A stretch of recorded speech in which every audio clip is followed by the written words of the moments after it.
Magandang araw. Itong video na to is nagpapakita ng care about the environment.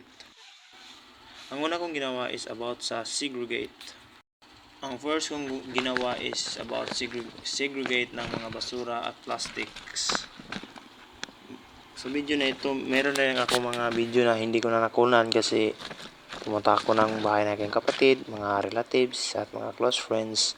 Kumuha ako ng yung mga dumi nila, like kakayan to mga plastics, kasi alam ko na if magbabara ito sa amin, kasi sa aming bahay kasi malapit yung like drainage ng kanal.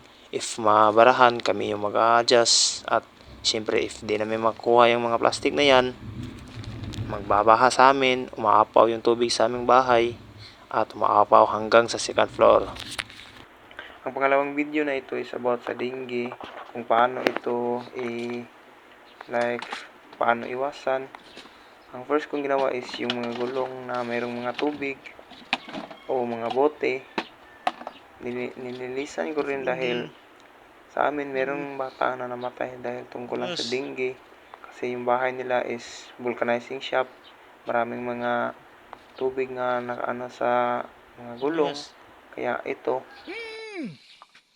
Kaya yung ang payo ko sa iyo, if meron kayong mga abandon na gulong or mga bote, is mas mabuti kung linisan mo ito, dahil ito ay nakakos ng mga dengue at wala itong pili na mabata ka man o matanda.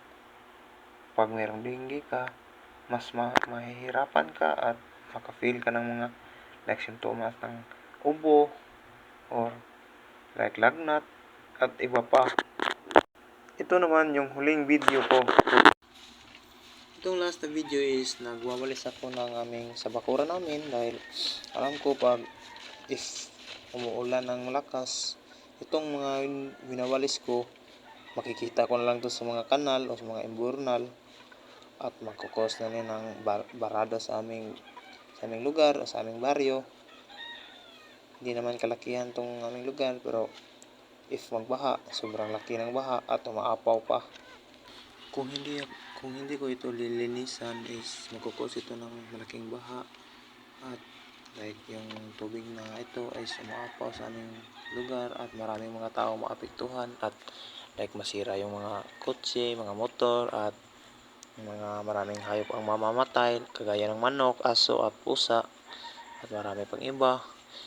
Din sa bahay naman is masisira yung mga refrigerator. Siguro nga is magkukos ito ng grounded at meron bang makukurintihan, hindi natin alam. Mas mabuti is linisan natin kasi para hindi magkos ng baha. At yun lang.